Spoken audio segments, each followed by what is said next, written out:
Hello, and thank you for joining me as I paint some beautiful colourful birds with Ohuhu Alcohol Markers, and I will share my journey with this specific medium and hopefully some tips that you will find helpful and will help you on your journey. And here is a look at some of my supplies, which I will also list below in the description for you to check out.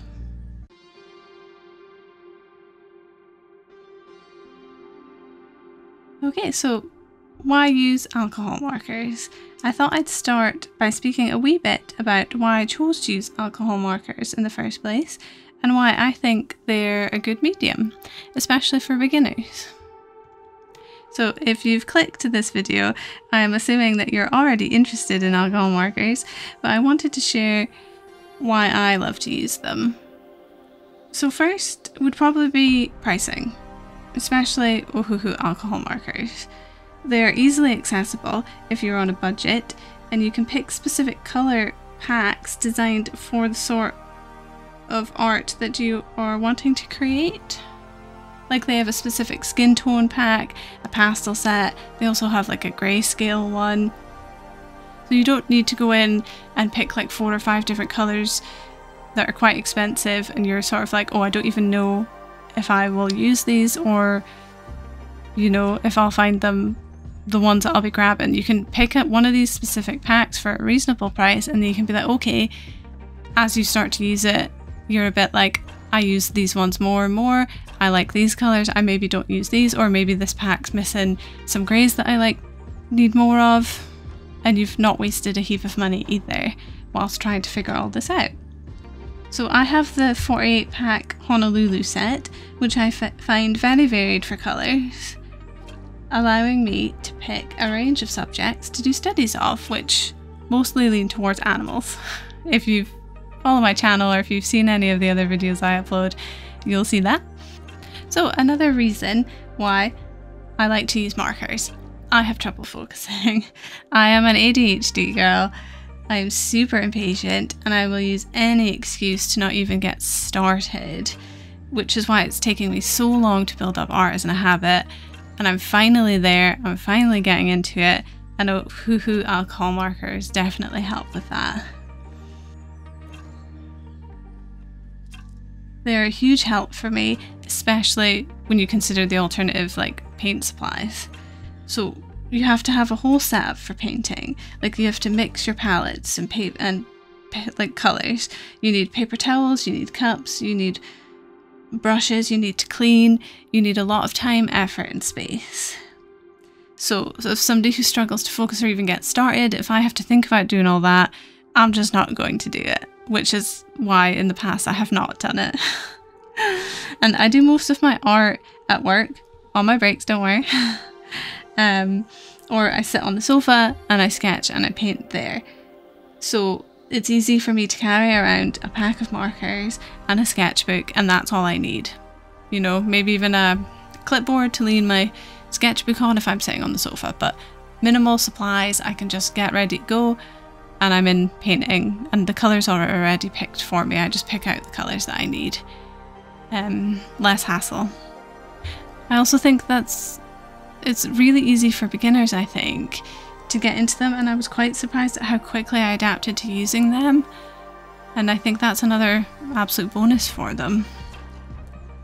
And I also think that you can create some amazing artwork using these markers. The colours are vibrant and you can blend and you can add other mediums on top, such as like ink, coloured pencils and acrylic markers. So I had a pack of markers lying around unused for quite a while, and I guess after watching quite a few YouTube videos about people just picking them up and using them and playing about with them, I finally got the confidence to go in and start. And I was so surprised, like I said, at how quickly I adapted to using them and genuinely how much fun I had with them. Like, it was so meditative, I really enjoyed it, I didn't really get stressed about, is this the right colour, have I put enough water in here, you know, all those stresses that I get whilst learning to use watercolour, and more recently gouache as well. It just felt very, very calm and relaxing.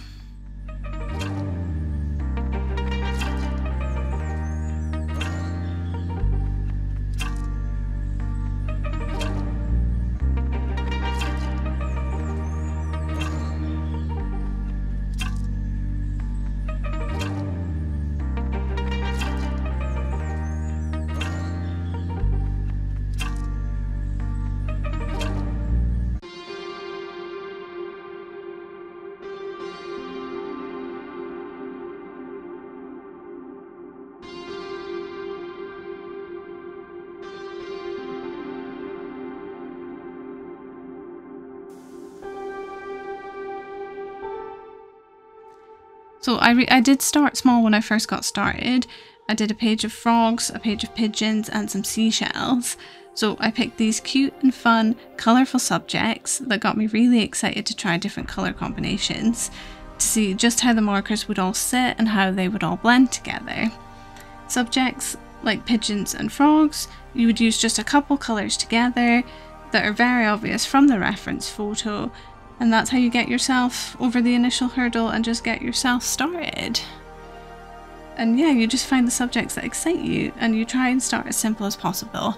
I think especially as a beginner artist, or even artists in general, me in particular, I find myself overcomplicating and just diving straight in, having like this amazing imagination and thinking, oh, I can do this, I can picture this, but like my skills yet to catch up.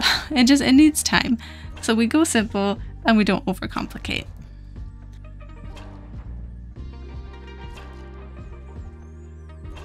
Also, make sure you're experimenting with your brush strokes and your directions to see what effects you can create with the brush tip by doing long smooth strokes, shorter choppier ones, and even maybe some stippling too. Like, you can be quite experimental with alcohol markers. And I also like to switch between the chisel end and the brush tip. I think each side gives me something different. So I often feel looser and more intuitive when I'm using the chisel tip, which might sound a bit weird, but that's just how I feel when I'm using it, and that's what's important, right? So don't be afraid to mix it up and see how the different brushes affect your style and how you feel and what effects this has on the finished work.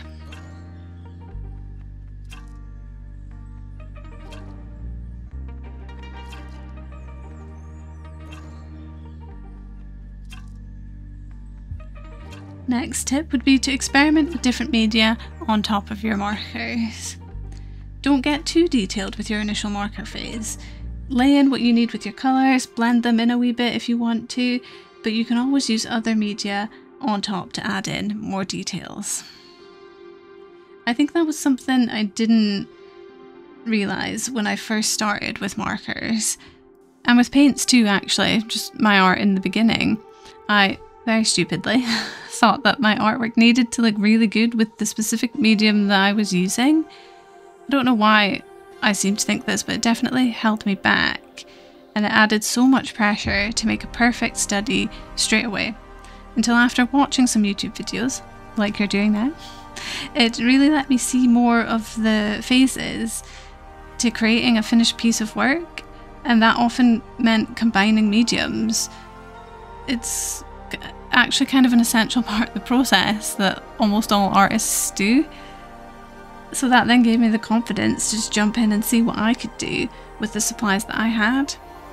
So I like to use ink pens to create outlines and details throughout my marker studies. I also absolutely love coloured pencils.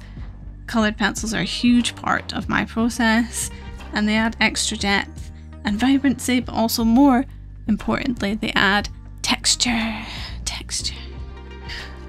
which I think really pulls the marker artwork together.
And another part of my process is a wee sprinkling of white highlights.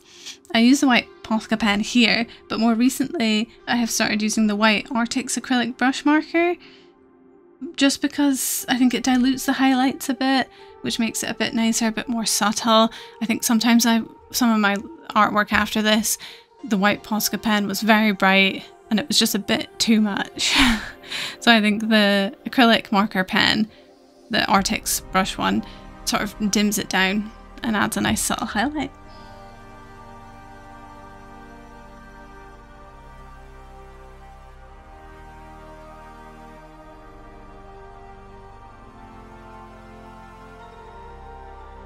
Okay, so next tip is swatching. So this is a huge one for me. So when I first started using markers, I grabbed a scrap bit of mixed media card that I had lying around and I tested out the colours. I practiced layering them on top of one another and to see how they all looked next to each other and if it was even the right colours that I wanted and that I was aiming for. So this then gave me the confidence to jump in and get started, as I have already planned out what colours I'm putting down and in what order I'm layering them. So it gave me like a practice run. I'd be like, okay, this colour goes down first, then this is the green that I'm using for this part of the skin, or this is the brown that I'm using for the darker parts, and then yeah, you're ready to go. It's like a wee thumbnail without doing a whole picture, just a scribbly little thumbnail that takes a few minutes tops. A lot of these tips generally are about finding the confidence. I think that's something I really struggled with as a beginner, as you do, as expected, that you just think this medium's so hard, people are creating these amazing things, like how can I do this? And I think just finding any little piece of advice or tip that can help you just get a little bit more confidence to even try, and then the minute you start to see, oh wow, like I can actually create something pretty decent here, then you know, you just get addicted to it and you look at more reference photos and are just kind of like, oh, what other colour combinations can I create? You know, what other animal can I do in my markers, you know? So I start almost all of my marker studies with a base colour, and I almost always start this with the cool or the warm grey, or even both.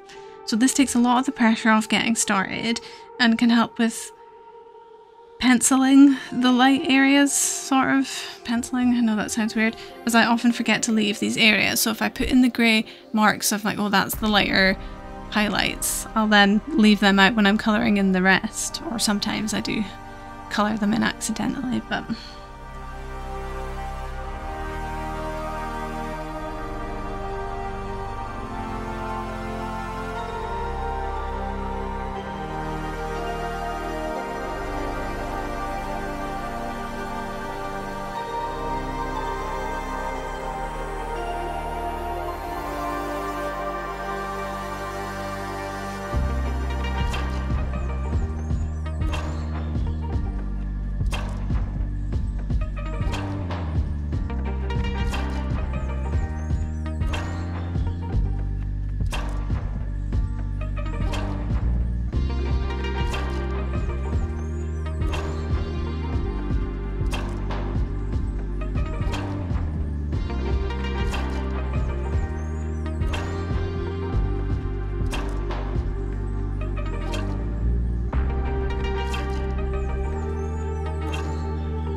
And most importantly, let's enjoy the process.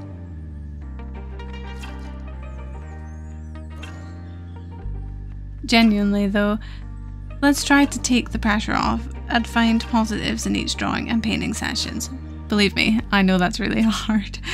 And I feel that that is a tip and a lesson that as an artist we'll just constantly need to learn over and over again. But let's keep finding ways to get excited and to keep showing up to our sketchbook and using our markers. I mainly do animals, but I'm starting to do more people now, and I am very excited to try some portraits and even hand studies. I really want to try and capture the different colours and complexities of skin using the marker packs, which is something I've not really played about with yet. We should always be setting ourselves new challenges and discoveries to keep ourselves excited and motivated.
I hope some of these tips are helpful, and I will upload more in the future as I keep learning and growing as an artist, not only as a marker artist hopefully, but as an artist overall.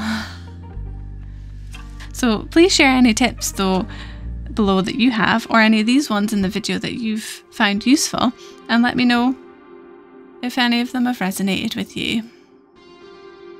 Thanks, and see you next time. Bye!